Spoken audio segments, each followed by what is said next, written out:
anytime you say something to Kobe, he could give you a Jay-Z quote for anything you ask. Like, that was an amazing meal. He'll give you a Jay-Z quote.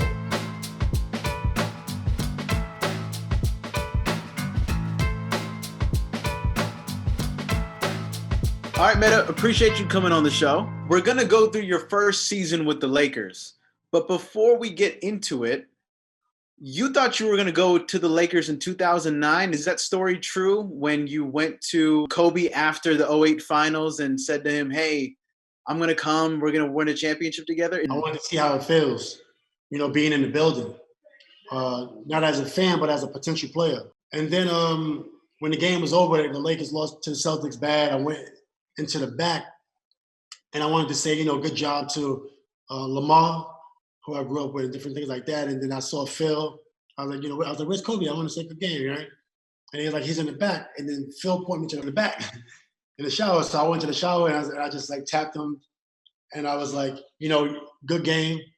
And I really wanted to just be support him, because he's at that point in time, he's been such an inspiration.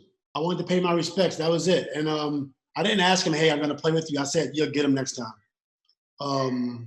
So that's what really happened. But then the story kind of changed over time. What was the hardest thing about guarding him? Because you had guarded him in the 2009 playoffs. I would say his preparation that you don't see. So when you play against Kobe, he's coming to give you buckets. He had everything. He would turn right, turn left, head fake, take advantage of space. He wasn't extremely quick. If you look at Luka, who's not extremely quick, but very smart. St. Kobe's, he's fast. He's not extremely lightning quick, but very fast and strong and smart. You joined the Lakers, and now you're guarding Kevin Durant in the playoffs. It is 2010 Durant, so he's a little young. He's young. But what are you trying to do with KD here to slow him down? So me being from New York, I've seen everything, every single move. So when I got to the NBA, it wasn't one move that I didn't see, because I played in every single part in New York. Mm-hmm. So, I'm not extremely quick, but I can see moves before they come in. So if you're young, it's harder for you to understand what I'm really thinking about. And I'm always trying to get the ball at that point in time in my prime. Yeah. Always trying to get the ball. This game, he could have easily played well, but it was his first real test. Yeah. But he played well that series. And then the following years, he played even better. What are the keys to being a good defensive player? Because you also played mellow very well.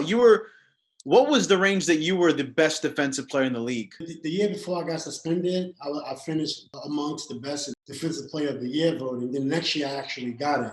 So I would say about 4 to 5 years, in a perfect world, maybe 2 or 3 defensive player of the year trophies. With Melo, what are you trying to do to slow him down? Melo has a quick first step. Mm-hmm. So it's not easy to deal with. He's strong, but at this point, he's still young too. I just try to stay in front of him. Usually if you're not in shape, you got to keep working. That's all work. So you keep trying to make him use his upper body. When you're using your upper body, you're using your abs. So, in boxing, if you get hit in the body, you lose energy. So if you can make people use their, midsection, they really working. So you want to be as physical as possible. Because look, I didn't even dunk the ball. If you see, I'm not that athletic. My whole career, I was never that athletic. So was it conditioning? What made you one of the best defensive players in the history of the game? Conditioning. Conditioning was the number one. Yeah. Conditioning was number one because, if you play defense, you play basketball, you got to sit low, the whole time. So when you're low, you're wasting your quad muscles. Then you got, readjust and run. And so you got to be in shape. To play how I played, yeah. You got to be in shape. The Suns series, which is the Western Conference Finals. Oh, this play is a whole mess because they don't call timeout. Gasol misses the dunk. Jason Richardson's going down the court.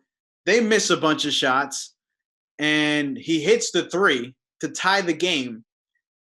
And I think all of us were expecting Kobe to drill the game-winning shot because I think at this point he had drilled, 6 game winners that year.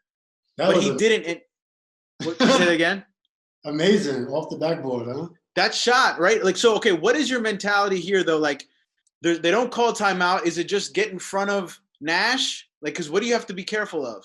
Well, you just want to point. You want to be pointing and directing, orchestrating your teammates on the way back Yeah.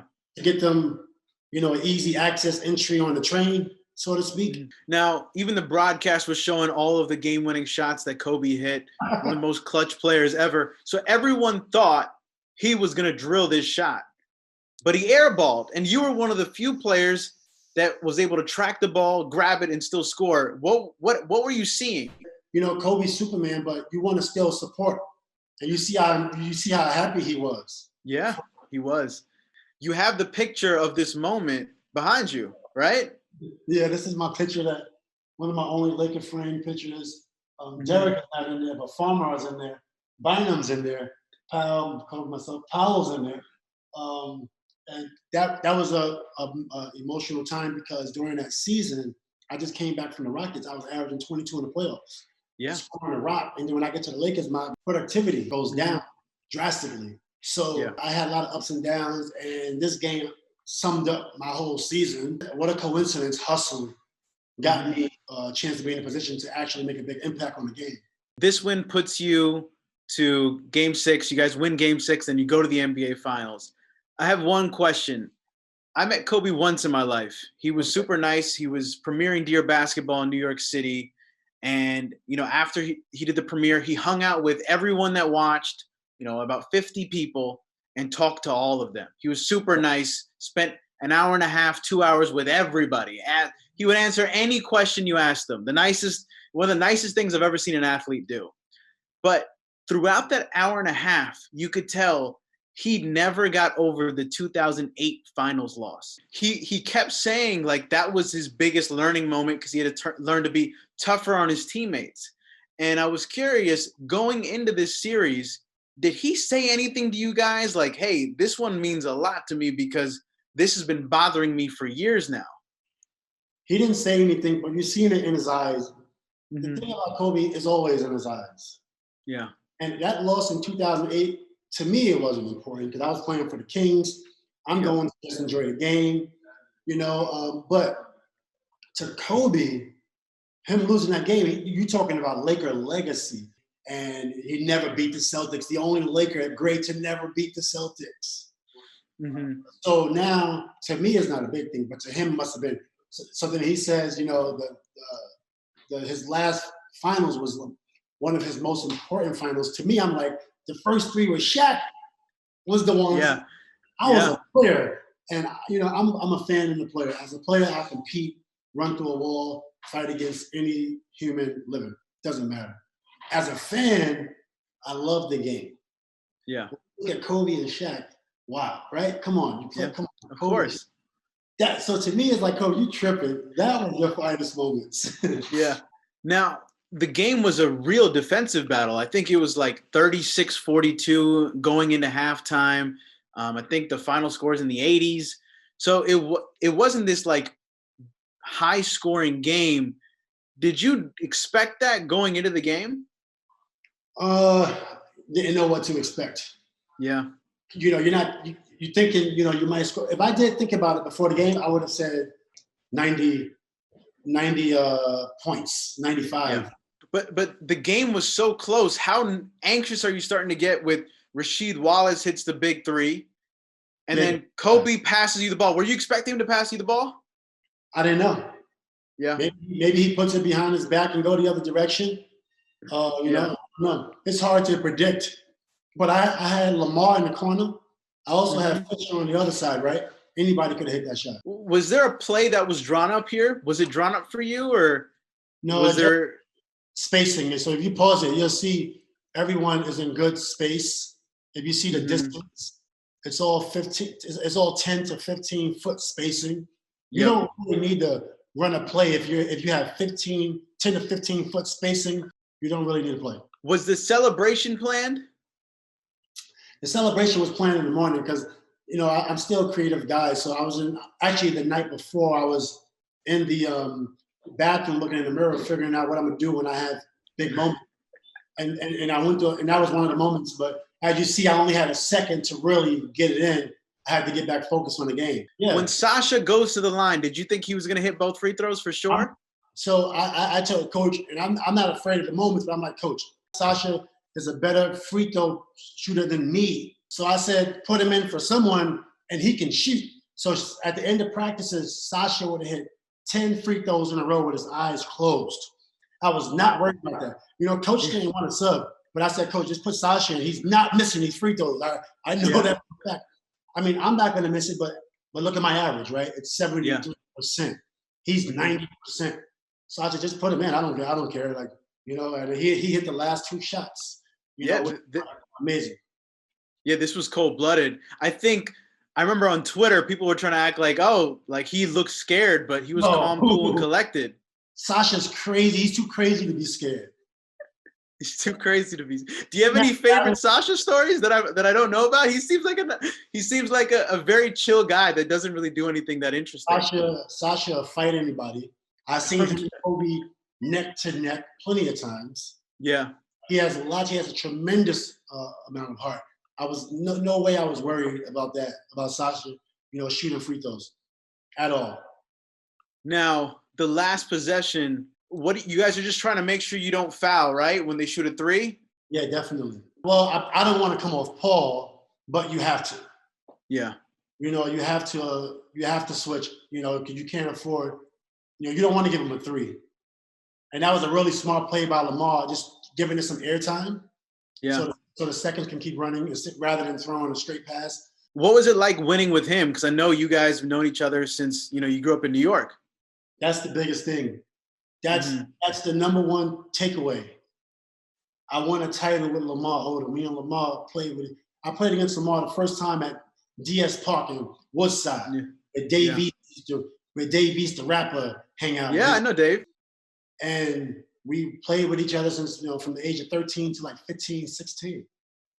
You understand? So to win a title with him, it's a big thing. It's a really big thing. The pressure also became a big deal because of the joke, like Kobe passed me the ball. He trusted us and he made us feel so good. And he passed me the ball. He never passed me the ball. And he passed me the ball. Kobe passed me the ball. And I shot a 3. And Phil didn't want me to shoot the 3. I heard him. Because he's the Zen master, so he can speak to you without, you know? He can speak to you, and he don't need a microphone. You can hear him in your head. Ron, don't shoot.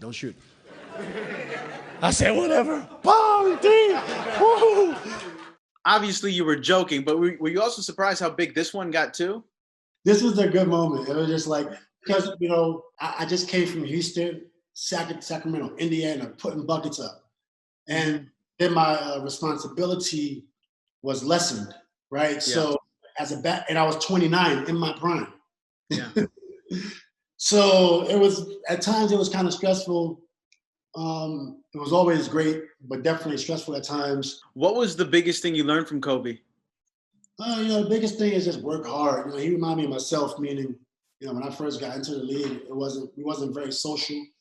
You know, it was all about basketball and going home, basketball, go home. Nothing else was involved in between. And then to play with Kobe, he was very similar. You know, I'm sure he had his friends, but he was very similar. Come to practice, put in that work. We're going to talk a lot of trash, right? Mm-hmm. And we're going to go home. Yeah. You know, so those moments, man, it's just really cool to reflect on and different things like that. Yeah. What was the farewell tour like for Kobe? Like the final game, when you're there and you see him drop 60, what was that like for you? Because you were sitting right there. You were on the bench. Yeah. What was it like? Well, before the game, I'm like, Kobe going to come out. This is his last game. He going to need a sub. Yeah, I know that. You know, I don't think he got a sub. I think he played the whole game, right? So yeah. I'm thinking like it was Kobe's last game. You know, he's gonna go to work. I'm gonna get a couple minutes, so I'm preparing for the game. Yeah, you know, to help win the game, his last game. Yeah, and this guy just goes for 60, and then I had to turn off my competitive mind to become a fan. You know, because I want to get in the game. Yeah. I'm on the bed. I want to get in the game. I'm dressed, and I'm like, oh my goodness, this is really happening. Right, so I turned into a super fan, and it was one of the best, probably the best performance that you've ever seen. Yeah. Do you have a favorite story? 'Cause, unfortunately, he's passed. It was tragic. When people ask you about him, do you have a story that you tend to share? Well, I mean, I got a couple, man. The one when he came to my room, he told me he was rapping for like hours. I think maybe it's an hour, maybe it's 2 hours. But he came to my room, told me to pull up some beats. So I pulled up some beats, and he was rapping. That was a fun moment, just us two. Then his last year, we had dinner. That was a fun moment. I haven't had dinner with a lot of teammates because after I'm so intense when I get to practice. It's just a whole other story. So that was a really moment. That's a moment that I hold on to. Going to visit him at his office after my career was over. Yeah. Seeing him in his office and seeing him in his work environment with all his books that he's writing, the Wizardnard series and all that stuff. That was a really cool moment to see him in his work environment. And just texting back and forth every now and then. Those were some good moments. Yeah, there was a lot of good moments. It's still surreal, right? He's not here. Sometimes it feels real, but then sometimes it still feels like somebody's like playing a little game, and he'll walk through the door one day or something. Yeah, no, when I found out, I think it was probably the most shocked I've ever been in my life. Like, how did you find out? I found out because a gentleman by the name of Navid, I invited him to a game. Actually, sorry, he paid for me to go to a Laker game. Mm-hmm. And I got him to go in the back. And he met Kobe and took a picture his first time ever meeting Kobe. So, if you ever met Kobe for the first time, you're probably excited. Yeah. So he calls me one morning. He texted me one morning, and he's the first guy. It was a coincidence. Kobe passed away. I said, stop playing. So I called him, and I'm talking to him. So I'm like, maybe not. And then I spoke to Kevin Garnett next, and he pretty much said it's true. Then texts and tweets, Instagram posts. It was just overwhelming. Then I spoke to Lou Williams, and then Lou Williams was like, "Yo, it's real." And then that's when I realized it was real. Yeah. Well, thank you for sharing stories. Is there anything that you would want people to remember about Kobe?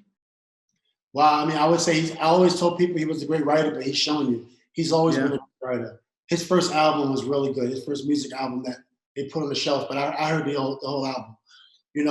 And he's a writer, right? And so now it's all coming out. All his writing that I've been talking to people about just in my little circle for years. Kobe's he's a great writer. He would have made a big impact in entertainment.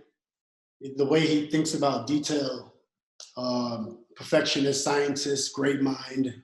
So I can't wait I just can't wait to see what's next with all the stuff, the foundation that he laid with all his.